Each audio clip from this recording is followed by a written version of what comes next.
Vinheta, por favor. Programa de hoje, o valente ex-comandante da Rota. Depois de 30 anos e 5 meses na Polícia Militar, eu chego ao posto de tenente-coronel. Parabéns. Ó, incansável vice-prefeito da capital paulista. O senhor permite que eu terminar agora? O senhor permite que eu terminar? Eu também. Não, eu sou relatante. Não, eu tenho estado aqui todo dia com você. Deixa o padre falar. É coisa louco e o pau tá torando.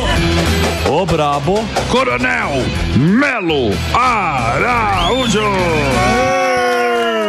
Muito bem. Este homem que aqui está não brinca em serviço. Não. Sério. Este homem que aqui está Sério. não brinca em serviço. Ele foi lá da CEAGESP, colocou ordem na CEAGESP. Eu me lembro muito bem quando a gente estava aqui com um suplente a senador, que estava aqui no programa. Você entrou lá, você deu uma ensaboada no cara e já resolveu aquele problema. E é o vice-prefeito de São Paulo. E é um cara que não gosta muito de aparecer, ele fica mais no bastidor resolvendo os problemas. É isso. Bom dia e obrigado pela oportunidade. Um prazer estar no programa de vocês, Emílio. Acompanho já de... Sim, claro. E a gente acompanha o seu trabalho também. A gente vai... A nossa proposta, né? Foi colocado aí, o presidente Bolsonaro apostou na gente. Até agradeço, o presidente Bolsonaro está se recuperando, né? E de vir para essa missão, que não é fácil, né? Prefeitura de São Paulo. E é uma honra realmente poder estar aqui. Eu falo para vocês ali a CEAGESP foi um desafio enorme. Eu nunca imaginei você pegar uma empresa que eu assumi com 90 milhões de dívida. E eu cheguei lá, não cheguei no começo do governo Bolsonaro, cheguei no dia 23 de outubro de 20, então no meio do governo, na metade. Cheguei lá no dia 23 de outubro e falaram assim, olha, o diretor financeiro, você está assumindo a empresa aí, nós temos 90 milhões de dívida e não tem dinheiro para pagar o salário dos funcionários de novembro. Aí eu falei assim, que furada que o presidente me colocou aí, né? Então tivemos que fazer empréstimo no banco, o que era 90 já virou 94 milhões para a folha de pagamento. E a gente começou a entender essa empresa estatal do governo federal, muitos cargos comissionados, muitos funcionários que não iam trabalhar, comissionados, e a gente começou a moralizar. O presidente Bolsonaro deu carta branca, tinha vários ali que nunca apareciam, só no final do mês para receber, e a gente vai criando inimigos. Fomos criando inimigos, mas com o objetivo de moralizar aquela companhia. E, Emílio, eu posso falar para você, ficamos 2 anos lá, e a empresa que nunca tinha dado lucro, 2 anos consecutivos com lucro, entreguei a empresa com 0 dívida em 2 anos. E você perguntar, né, como é que você fez isso aí, né? Primeiro, uma equipe, ninguém faz nada sozinho. Segundo, se não roubar, sobra. Eu falo para você com certeza, porque não sou o melhor administrador, não tenho nada de diferente, mas eu sou um brasileiro que acredita no nosso país. Você pega a CEAGESP hoje, voltou tudo. Voltou? Difícil para voltou ao que era. Difícil para arrumar, mas muito fácil para desandar. Então, infelizmente é o que o nosso país aí está vivendo, né? Escolhas erradas, a gente paga um preço muito caro.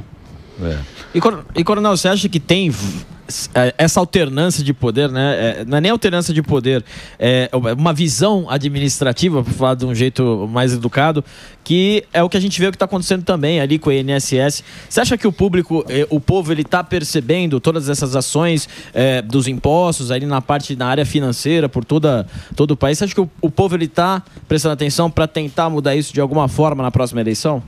Com certeza, mas infelizmente parte da imprensa não ajuda como poderia. Eu posso até falar para vocês aí, a gente aqui em São Paulo esses dias mexemos aí no Minhocão para uma possibilidade aí de melhorar a situação que se encontrava, e a imprensa gritou e veio para cima da gente com bastante força, né? E eu falo assim, cadê essa mesma imprensa para falar desse roubo do INSS de 6 bilhões? Cadê essa imprensa para falar de tanta coisa errada que a gente tem visto aí, né? Mas eu acredito que sim, que tem jeito. Eu ainda tenho esperança, né? Eu acredito que o presidente Bolsonaro volta em 26. Como é que ele está? Você é chegado no presidente. Como é que ele está, a saúde dele? Ele, inclusive, mandou um abraço para vocês, Emílio, a equipe. Você falou aí, com né? ele? Você falou com o Bolsonaro? Eu falo com ele de vez em quando. Nesse momento aí, a gente está só no Zap, porque ele também tem algumas restrições médicas aí. Mas ele está recuperando. Ele acredita no país, mas a injustiça é enorme, né? Como a gente fala assim, olha, eu sou policial militar. Quantas vezes eu já não fiquei em hospital tomando conta de preso, algemado, né? Porque ele estava sob tratamento médico. Não apareceu oficial de justiça. Ah, sim. Nunca apareceu oficial de justiça para intimar. Isso aí é inédito no mundo. E aí você vê essas coisas que estão acontecendo, gente. Eu falo para vocês como brasileiro, hoje está acontecendo com ele, mas amanhã pode ser qualquer um de nós. Claro. Então a gente vê que as coisas estão passaram do ponto, vivemos um momento de insegurança jurídica, precisamos tomar cuidado com tudo que fala, inclusive aqui. Não temos mais a liberdade de falar o que nós pensamos. Mas ainda tem esperança que algo vai acontecer. A liberdade só tem para um lado. Para um lado tem muita liberdade, para o outro você precisa tomar cuidado. Muito cuidado do que você fala. Mas é assim que a banda toca. Que a banda toca. Coronel, deixa eu te fazer uma pergunta relacionada a isso só da CEAGESP. Pois não. A rota do dinheiro sujo. Porque você é um cara que participou disso e está falando de corrupção. Pô, 90 milhões, né, de desvio, de nego que não vai trabalhar. O que você apurou? Como é que funciona, principalmente na cidade de São Paulo, que a gente sabe ter licitações, tem, né, lobbies, a gente mostrou a matéria do fuzil, que ele foi com o Palumbo. Mostrou também o Palumbo aqui. Como é que funciona a corrupção na cidade de São Paulo? Você que foi lá e combateu. Combati e sempre combatendo, tá? Eu tenho um compromisso aí com a sociedade. O pessoal até fala, Emílio, que eu sou radical, né? A imprensa fala muito. Daí, se radical ser honesto, se radical é carregar valores, né, de querer as coisas certas, então eu sou radical.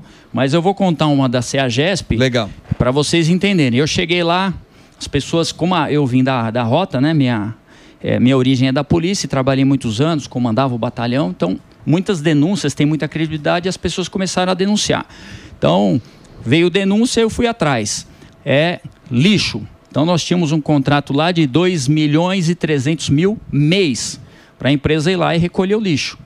Fui atrás desse contrato, vi que era um contrato emergencial, né? As licitações lá demoravam 9 meses, né? Eu falei assim, pô, 9 meses nasce uma criança, né? Então fui atrás, tiramos esse contrato emergencial e de 2.300.000 mês passou para 1.200.000 mês. Contrato de segurança, 1 milhão, era 2 milhões mês. Estava previsto 130, se não me engano, 130 seguranças no período de dia e 130 à noite. Cheguei lá à noite, põe em forma. Põe em forma é aquela jargão militar, assim, ó, eu quero contar um por um. Tinha 70. E eu tinha informação que a pessoa, o gerente, ganhava para falar que tinha 70. Chegava uma mala de 300 mil por mês para essas pessoas. Então a gente foi moralizando lá com a população, a comunidade, porque lá é uma cidade, são 50 mil pessoas por dia, 12 mil veículos, as pessoas foram denunciando e a gente foi moralizando. Estacionamento, para vocês terem uma ideia. Cada setor você foi... Fui nos maiores, né? E que aí faz a diferença. Estacionamento, a CEAGESP recebia em torno de 130 mil mês, ou seja, quem operava o estacionamento pagava a CEAGESP para poder estar usando o espaço lá.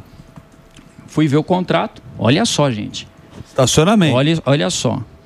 O advogado da CEAGESP, ele advogava para a CEAGESP e, ao mesmo tempo, ele era advogado da empresa de estacionamento.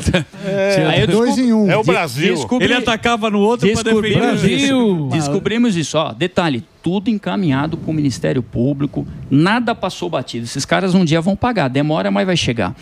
Estacionamento a gente pagava, a pessoa que queria deixar a hora lá era R$14 e a CEAGESP recebia 130 mil. Fui ver o contrato, fraudulento, tiramos a empresa, licitação, entrou uma nova empresa. Se a Gesp passa a receber 700 mil por mês... Meu Deus! E ainda pedi, eu quero diminuir a conta das pessoas que usam. De 14 caiu para 12 a hora. Começamos a faturar 700 e o dono do estacionamento também ficou satisfeito, porque está lá até hoje. Então, eu acho que é isso. As coisas são boas quando é boa para todo mundo. E a gente foi moralizando, só que a gente vai arrumando inimigo, porque estacionamento era de um deputado. Anos, contratos de anos. Estacionamento era de deputado, a empresa era, infelizmente, dominada aí pela má política. Pela má política. E nós fomos moralizando. E assim a gente está fazendo também. Estou na CEAGESP com o Ricardo. O Ricardo não aceita coisa errada também, o prefeito. Tanto é que vocês estudarem um pouquinho a história dele, ele como vereador de São Paulo, ele era da Comissão de Finanças. Ele indiciou 90 empresários de grande calibre sobre esquemas de corrupção. E eu tenho lá com o Ricardo, a gente tem essa parceria, a gente vai arrumando. Então, a gente até deixa assim, né? São 133 mil funcionários direto à Prefeitura de São Paulo. Fora os terceirizados. E a gente acreditar que esses 133 mil funcionários, está todo mundo trabalhando certinho, bonitinho, é uma ilusão. Sim. É uma ilusão. E a gente vai depurando conforme a necessidade. Então, tem que ir cortando. O INSS aconteceu exatamente assim. Exatamente. A gente pôs, não, é tudo perfeito, maravilhoso. Não é. Então a gente vai arrumando as coisas. O Ricardo sempre nos apoiou e tem nos apoiado nisso para a gente moralizar essa cidade, né? Que os avanços são enormes, mas a depuração tem que ser constante. Mas é complicado. Eu vou fazer um break só para a rede de rádio. A gente continua nas plataformas, continua na TV. O papo hoje aqui é com Melo Araújo. Para você nas redes sociais é @Melo com 2 L's, Melo Araújo 10. Melo com 2 L's, Araújo 10, para você acompanhar o trabalho do vice-prefeito de São Paulo. Vai lá, Reginaldinho.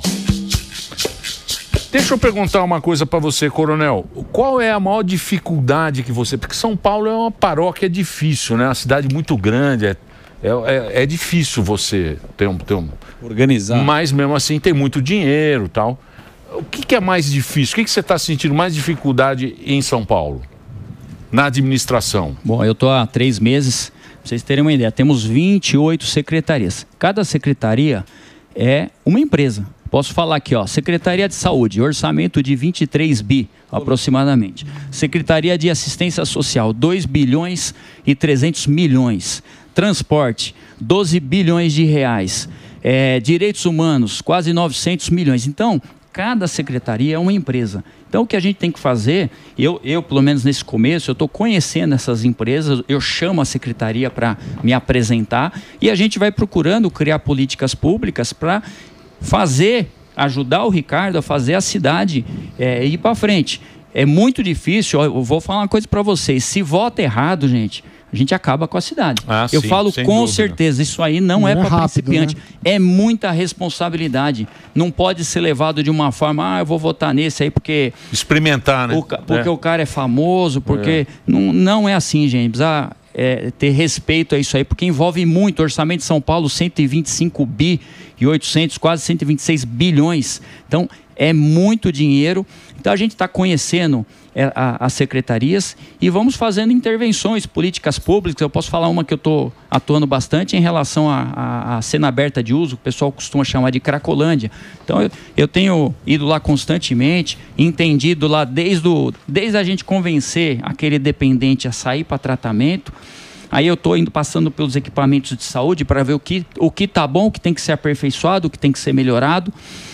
Aí a gente vai fazendo conexões entre secretarias, porque eu acho que essa que é a função nossa. Então, por exemplo, eu percebi que o cara está quase apto no tratamento com a dependência química, e ele precisa sonhar emprego, né? Ou seja, aí a gente fez conexão, levei a Secretaria de Trabalho, inclusive hoje tem mais de 5 mil vagas de emprego, levamos até os equipamentos de saúde, uma base, para levar oportunidade para esse cara, a gente inserir ele de novo. A gente não quer só que o dependente químico seja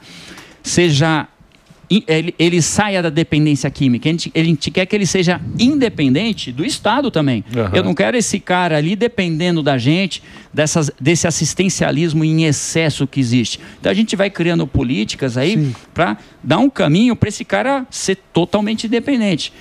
É mais ou menos assim, né? Que você espera do seu filho. Você não quer que seu filho com 50 anos esteja no seu colo e você sustentando. É criar para o mundo. Mesmo porque essa ajuda, né? Não funcionou no mundo inteiro, né? Terceira geração, né? Não funciona no mundo inteiro e não dá para você replicar uma coisa que não está funcionando. Não funciona na Califórnia, não funciona em São Francisco, não vai funcionar em São Paulo, né? E as polêmicas? Não, quais polêmicas? Eu ia perguntar justamente do... Mostrou aí uma cena sua com o padre Lancelotti. O que aconteceu e, assim, o que deu depois? Bom, vamos lá. Aqui vocês podem perguntar o que quiser, não tem pode perguntar? Depois eu vou te perguntar do vontade aí. O padre foi o quê? Foi o negócio da merenda? Merenda? Rolou, como é que chama?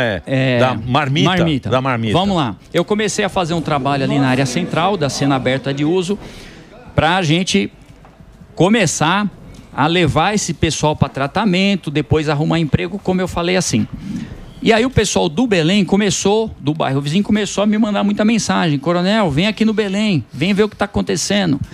Um absurdo que o Lancelotti está fazendo. Eu falei, mas o que ele está fazendo? Eu não sabia. Ele falou assim, olha, ele traz as pessoas aqui para o bairro, né? E fica lá dando comida para esses dependentes. E o bairro vira um inferno, que é uma realidade. Você imagine lá, começa a encher de gente lá na porta da sua casa, as pessoas começam a atrapalhar. Aí dormem na rua, fazem sujeira na rua e o excesso de assistencialismo. Eu fui lá, pessoalmente, eu sou muito assim, né? Eu divido meu expediente. Meio na administração e meio eu vou para ver se tudo que a gente planejou está funcionando. Claro. Fui lá para o Belém. Cheguei lá, comecei... Os moradores logo cedo cheguei e comecei a convencê-los de ir para tratamento e abrigo e emprego. Naquele dia que o Júlio chegou lá, nós conseguimos, se eu não me engano, foram 44 pessoas. 22 foram para tratamento químico, a gente convenceu, infelizmente é uma política errada, né? Esses caras não têm discernimento para saber o que é bom, deveriam ser internados de forma compulsória, mas a gente está convencendo e tem dado resultado. E mais 22 pessoas, em torno de 22, a gente não tinha problema com dependência, eram simplesmente moradores de rua que queriam emprego. Eu falei, ótimo, trouxe o serviço da prefeitura, que é uma base, e o cara sai lá com uma carta de emprego já. Então nós conseguimos esse dia, em torno de 22 pessoas saíram com uma carta de emprego para entrevista, e encaminhamos 22 para tratamento. Uma delas chega na hora de internado, vamos ver. Opa, não quero recuo.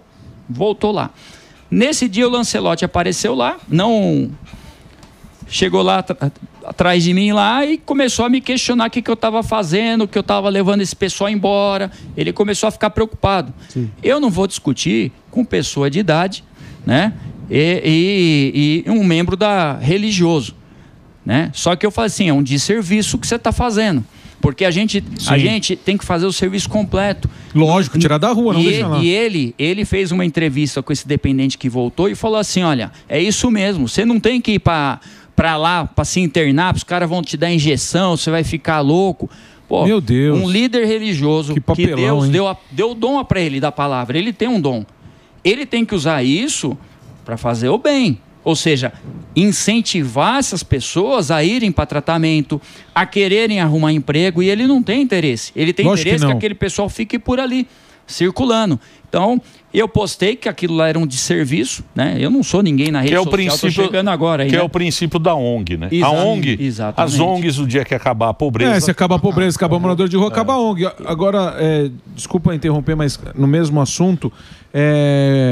Teve aqui o Rubinho Nunes e ele estava a favor da CPI das ONGs. Eu queria saber se você tem conhecimento e quanto anda isso, porque é justamente o que o Emílio falou. As ONGs, elas se favorecem justamente da pobreza. Não é interesse nenhum de ONG que o pobre saia da pobreza, que o morador de rua não more mais na rua. Eu queria saber a respeito disso aí. Gente, a gente vem fazendo um trabalho e, como eu falei, tudo que eu estou encontrando de errado, a gente tem moralizado. Tá? Então, quando já detectei coisas erradas e foram moralizadas, né? Que é o recado que eu deixo, né? Que o pessoal ande na linha, porque a gente não passa pano para coisa errada, não queremos coisa errada. Então, existe essa CPI, que eles estão querendo montar, uma questão política, depende de maioria, depende de várias coisas na Câmara Municipal. Eu sou, o que eu defendo aqui, chegando agora, é de a gente pegar e moralizar o nosso país. Tá? É um excesso de assistencialismo, Gordo. Eu nunca vi. O nosso é o único. Desculpa. Não, é baleia. Baleia. Já estou acostumado. Desculpa, que eu te sigo. É um absurdo. Segue, mas não quer pagar o Rondelli. Deixa ele responder. É um absurdo, gente. É o único país, assim, que as pessoas ganham para ficar em casa. Exatamente. Ó, eu falo para vocês, eu tenho conversado com as pessoas na rua e as pessoas falam assim: vou trabalhar para quê? Eu tô ganhando, eu tenho bolsa, eu tenho isso, eu tenho aquilo. É isso, é bem isso. Isso aqui está quebrando o nosso país. Está quebrando o nosso país. Eu acho que a gente tem que dar um apoio inicial para aquela pessoa que está na desgraça, ou um abrigo, vou te dar uma ajuda, mas com um prazo determinado. Temporário. A prefeitura tem um trabalho bacana, que é o POT, Programa Operação Trabalho. Tá? O que ela faz? Ela dá essa ajuda, mas o cara está trabalhando. Sim. Ele está trabalhando. Né? Então, assim, é um complemento, mas tem que ser por prazo determinado. A pessoa não pode viver às custas do Estado. Então, é dessa forma que a gente entende. Mas você acha que... Porque você apanha muito, né, o Coronel? O Coronel apanha muito do consórcio.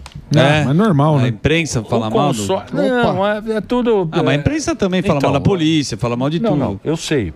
Se você acha que por ter essa patente, por você ter vindo da rota e tal, tem esse preconceito do jornalista com o seu trabalho? Porque me parece que a população, ela vê o seu trabalho, ela se beneficia disso. E tem muita gente que é fã do que você fez aí até esse momento. Mas você é um cara que está sempre apanhando. Teve agora o negócio do Minhocão aí também, que os caras estão batendo em você. Você acha que isso é preconceito por você ser um militar? Ô Emílio, eu não vou nessa por ser militar. Eu vou entrar numa outra coisa. É por ser honesto. Sabe, a Cristina Grêmio veio aqui no seu programa, né? Sim. E ela falou uma coisa que é verdadeira. Ninguém quer a gente no sistema. Ninguém tem interesse em ter pessoas assim, como tiraram o presidente Bolsonaro, tá? Eu vou falar uma coisa para vocês. O presidente me chamou para entrar na política em 2020, em 2022. E eu não saí candidato. Ele falou assim: Melo, sai candidato, eu quero você para ajudar. Eu não saí candidato em 22. Quando perdeu a eleição, era mandato lá. Você vai conseguir entender o que eu estou querendo dizer, Hermínio. Eu era presidente de uma estatal e tinha mandato. Sabe o que eu fiz? Eu renunciei. Eu podia ter ficado lá. Dinheirinho puta salário, maravilhoso. Puta salário. Eu renunciei porque a gente carrega valor. Eu não trabalho para qualquer um. Eu fui embora. Chegou 24, o presidente de novo: Melo, eu quero que você saia candidato. Eu falei assim: presidente, não vou sair, não vou. Tá?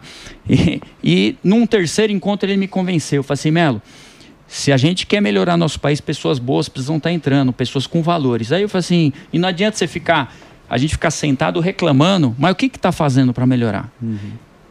Nessa época eu estava trabalhando na empresa privada, Hermínio. Eu ganhava o dobro do que eu ganho agora. Conversei em casa com a família e falei assim: desse lado aqui, parece que Deus põe a gente numa encruzilhada, né? Desse lado aqui, conforto, família, dinheiro e cuidando de mim. Desse outro lado, eu não vou cuidar da minha família, vai ficar de lado, eu vou me dedicar aos outros, vou ser massacrado num terreno que a gente afunda, é pantanoso, e sai chamuscado. E eu peguei e falei assim: não, vamos para esse lado, eu vou dar minha contribuição. Então, quando você fala assim, por ser militar, não é por ser militar, não. É porque o militar carrega valores que muitas pessoas não carregam. Na verdade, o pessoal não quer gente honesta e correta entrando nisso aí. É isso que está acontecendo. E a gente é retalhado. A gente é queimado. Tá? Eu fui em vários eventos, não tinha imprensa. Não tinha imprensa. Quando eu estou com o Ricardo, você vai nos eventos, a imprensa está toda lá. Então você percebe. Eu até fiquei surpreso aí, vocês chamarem eu para vir no programa aqui, ó, de coração. Mas você sabe que a gente respeita. A gente é fã de você e a gente sabe o carinho que a população tem com você, com o seu trabalho, pelo que você fez até agora. Eu agradeço, mas eu falo para vocês, a sabotagem é diária. É diária, constante. O sistema não tem interesse, eles vão podando. Tá? Então, o que o presidente Bolsonaro tá passando, né? O cara tomou uma facada, o cara tem uma cicatriz de guerra aí por estar defendendo a nação, defendendo as pessoas, internado, mais de 6 cirurgias, e ele ser intimado, cara. Ele vai ser citado na UTI. É um absurdo, né? Isso aí é o sistema, gente. Esse é o sistema. Mas, ô coronel, eu acho que o Bolsonaro, porque se você pensa bem, o legado do Bolsonaro também são essas pessoas que ele colocou aí, né? Que é você, o Tarcísio, muita gente que não aparecia, que é do trabalho, do trampo, porque o outro lá, ele tem um outro pensamento, né? Ele coloca político para trabalhar lá na frente. Ele aparelha o esquema, faz o esquema lá. Toma lá O Bolsonaro foi diferente, né? A gente viu ele sendo diferente do que ele fez, mas é um legado também, né? Ter tanta gente boa na administração, que tem aí um monte de gente que a gente não conhecia. Sim, mas isso é o Bolsonaro também. Eu lembro quando ele te colocou lá. Foi uma visita que ele fez aqui e ele falou, vou colocar o Melo aqui para cuidar. Vocês lembram disso? Esse cara é sério. Pô, e deu polêmica. Lembra dele falar de você, né? Sem você estar na política, ele falava da gestão. Eu lembro até do Sami, uma vez, aqui ele estava falando de CEAGESP, Sami, você pegou e falou assim, tem que privatizar tudo, né? E naquela época eu pensava diferente. Sabe por quê? Eu tinha uma visão que o honesto, o normal é você ser honesto. E eu falei assim, se essa empresa tiver administrada uma pessoa honesta, vai para frente. Sim. Mas isso é exceção. É exceção, não dá certo, tem que privatizar. Porque mesmo. Aí volta. Voltou tudo. O problema é esse. Gente, vê hoje, ó, os caras pegaram sem dívida. Vai ver a dívida 40 milhões de lucro. Eles fecharam 23 no prejuízo, fecharam 24 no prejuízo. O povo lá tá sofrendo. A família, de novo. Eu falo assim, a família CEAGESP lá, os carregadores que eram explorados, os comerciantes, voltou tudo. Sabe o que os caras fizeram essa semana? Pintaram. Não tem dinheiro para arrumar o banheiro. Se você for lá visitar o banheiro, lá tá quebrado, destruído. Os caras fizeram questão de pintar a torre que a gente tinha pintado de amarelo, das cores da CEAGESP, que é as cores da bandeira nacional.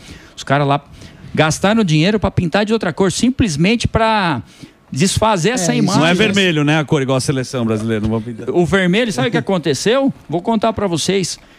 O CEAGESP, ele é grande, né? É o terceiro maior do mundo. Tem 12 CEASAs pelo estado, nosso, e mais 15 centros de armazenagem de grãos.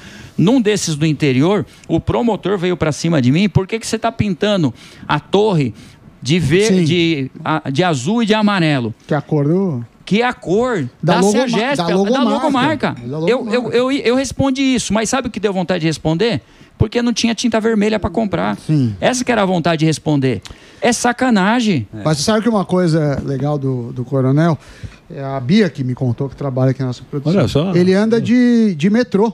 Ele anda de metrô. O dia que é pão duro também, né? Pra cá de metrô. Porque ele tem uma X1. Coronel mão fechada. Isso aqui é pão duro. Pede pra passar por baixo. Ele teria carro Coronel mão fechada. Ele teria carro disponível e não usa de metrô. E aí, eu entendo que você não queria privatizar na hora, mas a questão é que as coisas mudam. Quanto você diminui o espaço, tem menos cabide de emprego, porque não dá para supor que vão fazer o melhor para a população, e infelizmente.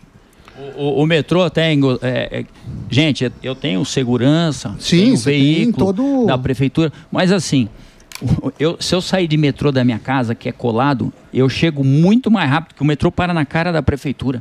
Hoje eu vim de metrô para cá também, aqui no programa, e a gente não perde, gente, que é uma coisa que as pessoas perdem. As pessoas às vezes entram nessa e o poder encanta, e a pessoa se perde. A pessoa deixa os valores de lado. Quando você está ali, sem brincadeira, hoje o metrô estava lotado, arrebentado. Você não perde a noção das dificuldades. Senão você entra num mundo, vou falar, se eu fico na minha sala, ar-condicionado, garçom toda hora servindo café, água, atendendo, quem que vai lá? É empresário, esse tipo de gente. Eu atendo lá de carregador, eu atendo todo mundo, mas a gente não pode perder essa noção. Por isso que é importante você estar na rua. E quando você vai na rua, você vê, tem muita gente querendo emprego, a gente tem arrumado emprego, né? Então, você sente a população realmente, as necessidades da população. É isso que a gente faz. Pô, muito legal. Legal, viu? Pô, Melo, queria agradecer. Autêntico, né? Bacana. Não, é um cara que tem valor, né? É aquilo que a gente tá falando e a gente percebe isso no seu jeito, na sua palavra. Cara de verdade. Que você é um cara de verdade e é isso que a gente precisa, né? Para o negócio ir para frente. Obrigado, viu, Melo, você ter vindo aqui. Valeu, Fazia garoto. tempo que a gente queria trazer aqui, desde o dia que você deu aquela ensaboada. Como é que ele chamava? Sim.